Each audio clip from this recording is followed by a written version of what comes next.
صلی علی رسول الکریم۔ آج کے درس میں میری گفتگو کا عنوان ہے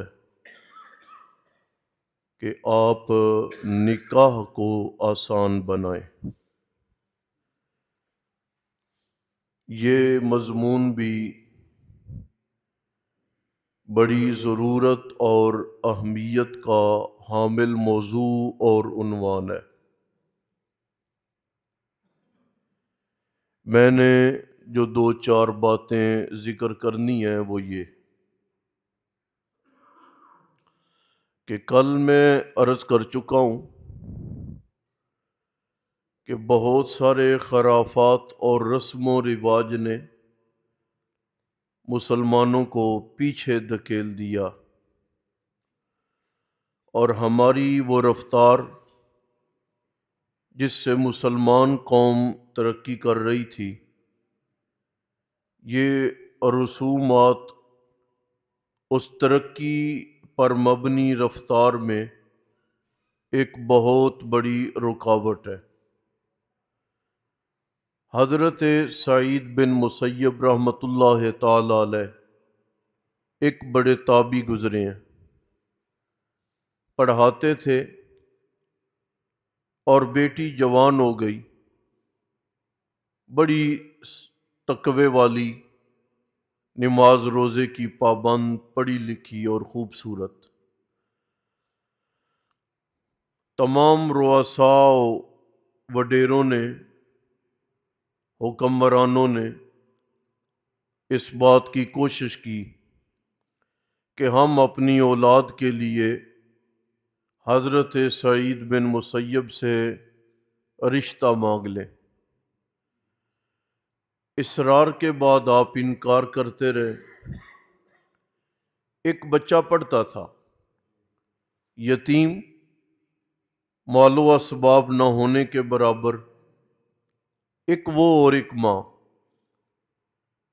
لیکن بڑا صاحب تقوی، متقی، پرہیزگار، ذہین، فطین۔ آپ نے ایک دن سبق کے بعد کہا کہ میں اپنی بیٹی کا نکاح تم سے کرنا چاہتا ہوں، لہٰذا تم اپنے گھر میں بات کر لو۔ بیٹے نے جا کے گھر میں ماں کو بتایا تو ماں نے مذاق اڑایا کہ کیا کہہ رہے ہو؟ زمانے کے رؤساء مانگ رہے ہیں اور سعید بن مسیب دے نہیں رہے۔ ہمارے پاس نہ گھر کام کا، نہ تجارت، نہ کھانے کو، نہ پہننے کو، اور آپ نے بغیر کچھ دیکھے حامی بھر دی۔ ماں بیٹے کو ساتھ لے کے حضرت سعید بن مسیب کے پاس پہنچی، بات ہوئی۔ انہوں نے کہا کہ میں مذاق نہیں کر رہا۔ باتوں باتوں میں بات نکاح تک پہنچ گئی۔ ایک دو چار دن کا وقت لیا گیا، نکاح ہو گیا۔ سبق پڑھا، سبق کے بعد نکاح ہوا، اور تھوڑی دیر کے بعد حضرت سعید بن مسیب نے، رمضان کا مہینہ تھا، افطار سے پہلے اپنی بیٹی کو ساتھ لیا اور بچے کے گھر میں جا کے دستک دی۔ دروازہ کھلا، ماں سامنے آئی تو فرمانے لگے، یہ بیٹی میری آپ کی بہو ہے، آپ کی امانت ہے، میں آپ کے سپرد کرنے آیا ہوں۔ کیا سمجھا آپ نے؟ کتنے اخراجات ہوئے، کتنا واویلا ہوا، کتنا شور شرابہ ہوا؟ نہیں، ہم اپنی اولاد کے ذہنوں میں یہ بات بٹھا رہے ہیں کہ تم نے اپنی شادی کے اخراجات کے لیے کمانا۔ بچہ کماتے کماتے کماتے جب اس نہج پہ پہنچتا ہے، پھر اخراجات اس کی سوچ اور توقع سے زیادہ ہوتے ہیں، اور اگلا زمانہ وہ اپنی شادی کے قرضے اتارنے میں صرف کر دیتا ہے۔ میں آپ سے یہ عرض کر رہا ہوں، دو باتیں بڑی کام کی ہیں۔ میں پہلے روزے سے اس بات پہ زور دے رہا ہوں کہ میں تقریر نہیں کر رہا، میں وہ عام فہم باتیں ہیں جو آپ کے ذہنوں میں ڈالنے کی کوشش کر رہا ہوں تاکہ یہ ہمارا بیٹھنا نفع مند ہو۔ پہلی بات وہ یہ ہے کہ آپ اپنی اولاد کو فارغ نہ رہنے دیں۔ یہ کوئی لاڈ نہیں ہے کہ جوان بیٹا گھر میں سارا دن سویا، باپ اسے کام نہیں کہتا۔ یہ لاڈ نہیں ہے، یہ اپنی اولاد کا قتل عام ہے اور اپنی اولاد پہ ظلم ہے۔ بچے نامی پڑھتے ہیں، امتحان دیا، اس کے بعد رزلٹ آنے میں، یا خصوصی طور پر 10ویں رزلٹ آنے میں ایک وقت ہوتا، وہ 2 ماہ 3 ماہ 4 ماہ اصل میں بچوں کی بربادی اور بچوں کے نقصان کا اور بچوں کی تربیت کا وہ بڑا بہترین زمانہ ہے۔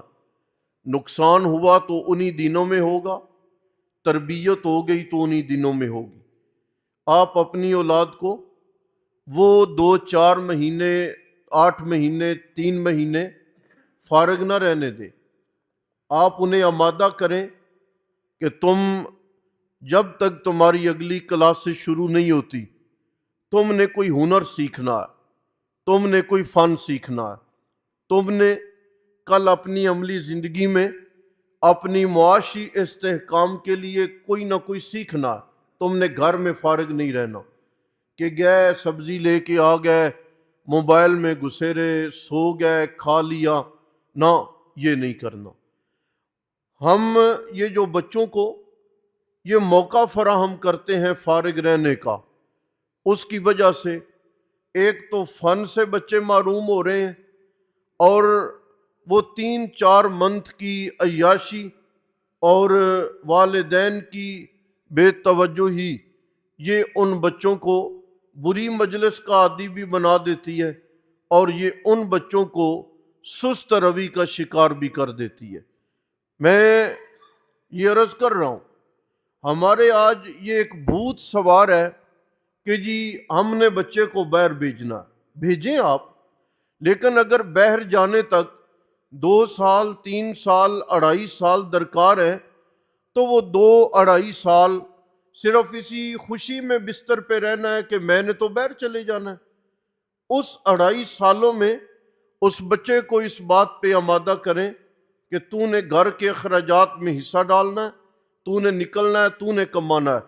کم از کم آپ اس بچے کی کمائی نہ بھی کھائیں، آپ اس بچے کی کمائی گھر پہ نہ بھی لگائیں، تو صبح کے اجالے سے شام تک سارا دن کام کرنے والا بچہ شام کو تھکا ماندہ گھر میں کھانا کھا کے سو جائے گا نا، کمائے گا زیادہ یا کمائے گا تھوڑا، 2 فائدے ضرور ہوں گے۔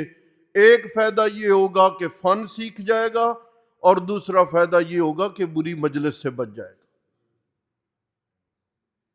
میں آپ کو صحیح کہہ رہا ہوں، میں آپ کو مناسب عنوانات اور مناسب باتوں کی نشاندہی کر رہا ہوں۔ جوانی میں قدم رکھنے والے بچوں کو فارغ اور فضول مت رہنے دیں۔ اور بات کر رہا ہوں نکاح کی، 25 سال 26 سال عمر، جی نکاح، جی میں نے پاؤں پہ کھاؤ، اللہ نے تو پاؤں میں آپ کو 2 سال میں کھڑا کر دیا، تم کس پیر پہ کھڑے ہونے چاہتے ہو؟ ہے نا بات؟ 30 سال تک یہ بات ہمارے ذہنوں میں کہ ہم نے اپنے پاؤں پہ کھڑا ہونا ہے۔ بھئی کب کھڑا ہونا ہے؟ تعلیم وہ ہے کہ آپ اپنے محلے داری کو دیکھیں، تعلیم وہ ہے کہ 10ویں تک جا ہی کوئی نہیں رہا، کسی نے 8ویں میں چھوڑا ہے، کسی نے 9ویں میں چھوڑا ہے۔ بڑے کم بچے ہیں جو 10ویں اور میٹرک سے آگے جنہوں نے کوئی تعلیم پائی ہو۔ جب جا ہی نہیں رہے اور تم نے 12ویں 13ویں اور 14 سال کی عمر میں سکول چھوڑ دیا ہے، 25 سال اب تیری عمر ہے، 11 سال تو اپنے پاؤں پہ نہیں کھڑا ہو سکا۔ یہ والدین کی ذمہ داری ہے۔ اگر اولاد تعلیم نہیں پانا چاہ رہی، اولاد رک گئی ہے، آپ کی محنت کاوش ناکام ہو گئی ہے، تو پھر کم از کم اسے فارغ نہ رہنے دیں۔ اور یہ جو میں نے عرض کیا نا، بچہ بالغ ہو گیا ہے، ایک ہے ہمارے قوانین کیا ہیں جی 18 سال شریعت کا یہ قانون نہیں ہے، نہ شریعت اس قانون کو مانتی ہے۔ شریعت نے بڑے مناسب طریقے سے قوانین اور ضوابط بنا دیے، لیکن اگر آپ موجودہ قوانین کو بھی فالو کریں تو پھر 19 سال 20 سال 22 سال اس میں کوشش کریں تاکہ بچے ان خرافات سے بچیں، اس بےہودگی سے بچیں اور اس آوارہ گردی سے بچیں جو آوارہ گردی آئے دن ہمارے نوجوان نسل میں سرایت کرتی جا رہی ہے۔ اور میں آخری بات عرض کر دوں آپ سے، آپ والد بنے، ماں بنے، چچا بنے، بڑے بھائی بنے، آپ جلاد نہ بنے۔ یہ بات بھی بڑی کڑوی ہے۔ بچہ پیدا ہوا، بچے نے بھی بولنا نہیں سیکھا، اب اس میں بہتری آ گئی ہے، اگرچہ اب اس میں بہتری آ گئی ہے، زمانے کے بدلنے کے ساتھ ساتھ بہت سارے امور بدل گئے ہیں، بچے کو پتہ ہی کوئی نہیں، بچے کے ذہن میں ہی کوئی نہیں، ماں نے اپنی مرضی سے بات کر کے نا تو بچے کا رشتہ پکا کر دیا ہوا ہوتا ہے نا، ایسے باپ نے اپنی طرف سے ذہن میں پکا کیا ہوا ہے۔ میاں بیوی کی آپس میں مشاورت بھی نہ ہونے کے برابر ہے۔ ماں کہتی ہے کہ میں اپنے میکے خاندان کے میں رشتہ دینا ہے یا لینا ہے، اس نے اپنے شوہر کو مطلع نہیں کیا ابھی۔ باپ کہتا ہے میں نے اپنے خاندان میں رشتہ لینا دینا ہے، اس نے اپنی اہلیہ کو مطمئن نہیں کیا۔ اب جب رشتوں کی بات آتی ہے تو سب سے پہلا کلیش اور سب سے پہلا جھگڑا تو ان کا باہمی ہے کہ جی میں نے ادھر اور آپ نے ادھر، اور دوسرا بیٹے کو مطمئن نہیں کیا گیا۔ ہم یہ نہیں کہتے کہ آپ انہیں کھلی چھٹی دیں اور اپنے حق حقوق استعمال نہ کریں آپ، لیکن اولاد کو کم از کم مطمئن کریں، اولاد سے رائے لیں، اگر اولاد نقصان کی طرف جا رہی ہے تو اسے تنبیہ کریں، اپنا زور اور اپنی طاقت اور اپنے اختیارات کو استعمال کریں۔ لیکن اگر آپ کے بچوں کی رائے مناسب ہے اور اس میں کوئی نقصان نہیں ہے اور اس میں کوئی خلش بازی نہیں ہے تو پھر آپ اپنی اولاد کی وقت انہوں نے گزارنا ہے، پھر آپ اپنی اولاد کی سوچ کو ترجیح دیں، اپنی اولاد کی باہمی سوچ میں آپ رکاوٹ نہ بنیں۔ ہم نے ابھی تک اسلام کے مزاج کو اور اسلام کی طرز کو سمجھے ہی نہیں۔ میں نے کل بھی کہا تھا کہ ان خرافات اور ان بے جا پابندیوں نے ہمیں برباد کر کے رکھ دیا، نہیں تو ہم مسلمان جس تیزی کے ساتھ ترقی کر رہے تھے۔ آخری بات میرے ذہن میں ایک عجیب بات آ گئی ہے کہ اب تو واعظ و نصیحت کا اتنا فائدہ نہیں نہ ہو رہا۔ برے صغیر پاک و ہند میں جو اسلام آیا ہے وہ آیا کیسے؟ آپ کو علم ہے؟ تاجروں کے ذریعے۔ یہ دکان ہے، ایک یہ دکان ہے، دکانیں دونوں ایک طرح کی ہیں، ایک ہی چیز ہے، کریانہ کر لیں، کپڑا کر لیں، کوئی دکان۔ خریدار گیا اس دکان پہ، مجھے فلاں چیز چاہیے، اس نے کہا ہے لیکن یہ سامنے والی دکان سے جا کے لے لو۔ کیوں بھائی تیرے پاس کوئی نہیں؟ کہتا ہے سامنے والی دکان سے کیوں لوں؟ کہتا ہے بات یہ ہے میں صبح سے اب تک کمائی کر رہا ہوں، آج میرے پاس لوگ خریدار زیادہ آئے ہیں اور میرے بھائی سامنے والی دکان پہ آج خریدار تھوڑے آئے ہیں، لہٰذا میں نے جو دن کا کمانا تھا وہ میرا آج وقت پہ پورا ہو گیا ہے، اب میں چاہ رہا ہوں کہ میرے بھائی کی دکان سے چیز خریدو تاکہ رات اس کے لیے بھی راشن اور بچوں کا سامان بن جائے۔ یہ تھی ترجیح، ٹھیک ہے نا جی، یہ تھی ترجیح۔ ہمارے تو سکول بنے ہوئے ہیں نا، جو سکول بھی تو سکول کے اساتذہ بھی بچوں کو اس سکول چو کڈو تے ساڈے سکول چ لے کے آؤ۔ ہمارے تو اساتذہ کی تربیت نہیں ہے، نسلوں نے پروان کیسے چڑھنا۔